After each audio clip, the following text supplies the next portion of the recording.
Sesampainya di rumah sehabis dari Gunung Arjuna, Wali Paidi menjalankan aktivitas sebagaimana biasanya. Tiap pagi, Wali Paidi pergi ke pasar berjualan minyak wangi.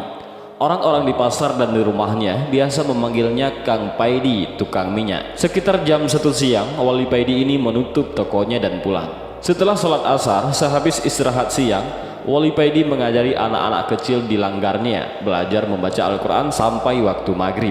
Dulu di langgar Wali Paidi yang sederhana ini ramai sekali dipenuhi anak-anak kecil yang belajar mengaji. Tapi setelah ada sistem Iqra dan Qiraati, langgar Wali Paidi ini sepi. Anak-anak pada pindah ke TPQ yang memang banyak tersebar di kampungnya Wali Paidi ini.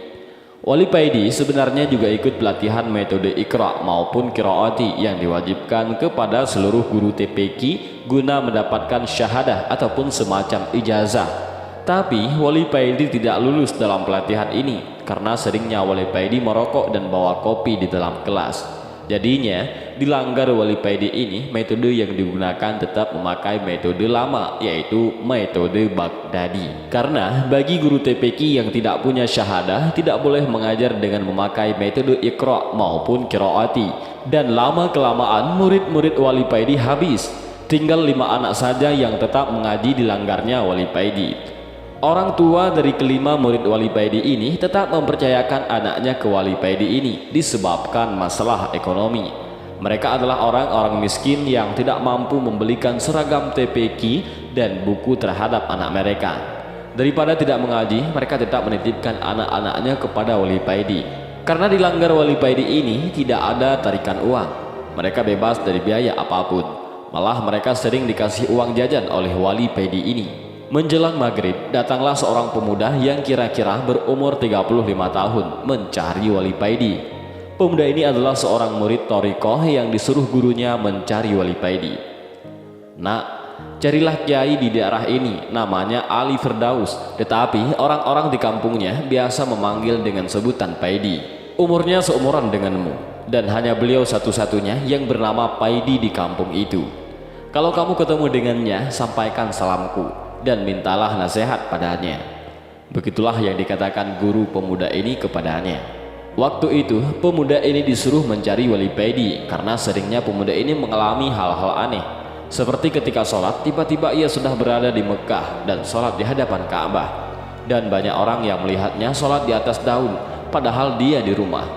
Pemuda ini akhirnya sowan kepada gurunya dan melaporkan semua kejadian yang dialaminya. Dan disuruhlah mencari Kiai Ali ataupun Wali Paidi.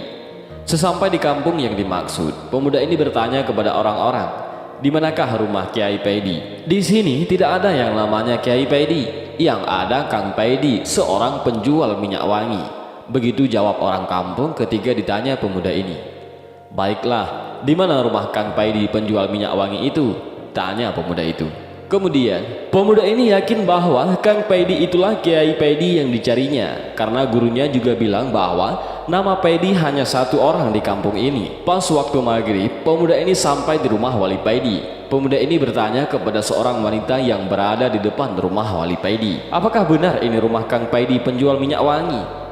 "Benar, nak, dia ada di langgar itu, sedang mengimami sholat maghrib," jawab wanita itu sambil menunjukkan langgar yang berada di sebelah rumah Wali Paidi.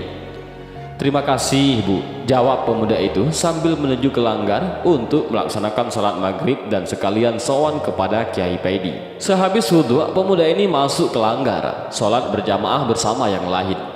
Dilihatnya yang sholat di langgar ini cuma 3 orang. Dia berdiri di samping mereka. Ketika pemuda ini mendengar surat Al-Fatihah yang dibaca Wali Paidi, hati pemuda ini menjadi galau karena Wali Paidi ini ketika membaca huruf Ain menjadi Ang, Rabbil Alamin menjadi Rabbil Ngalamin. Gimana mau khusyuk dan diterima sholatnya? Wong bacanya aja sudah keliru. Apakah tidak salah gurunya menyuruhnya sowan kepadanya? Gomam pemuda ini dalam hatinya. Setelah salam dan melakukan wirid seperti biasa pada umumnya, Wali Paidi ini melanjutkan dengan sholat sunnah. Dan sehabis sholat sunnah, Wali Paidi ini keluar dari langgar dan duduk-duduk di teras sambil merokok. Pemuda ini menghadap kepada Wali Paidi. "Assalamualaikum," salam pemuda itu. "Waalaikumsalam," jawab Wali Paidi sambil tersenyum. Setelah menyampaikan salam gurunya kepada Kiai Pedi, pemuda ini menceritakan maksud kedatangannya dan menceritakan hal aneh yang dialaminya kepada Wali Pedi. Saya juga heran, kok kamu sampai bisa seperti itu ya? Mengalami hal-hal yang menakjubkan, padahal sholat kamu tadi aja masih sibuk ngurusi tajwid daripada ingat kepada Allah, kata Wali Pedi kepada pemuda ini. Seketika pucatlah wajah pemuda ini, dan dalam hatinya pemuda ini berkata, Masya Allah, ternyata gurunya tidak salah mengenai kiai muda ini. Pemuda ini semakin menundukkan kepalanya di hadapan Wali Pedi ini.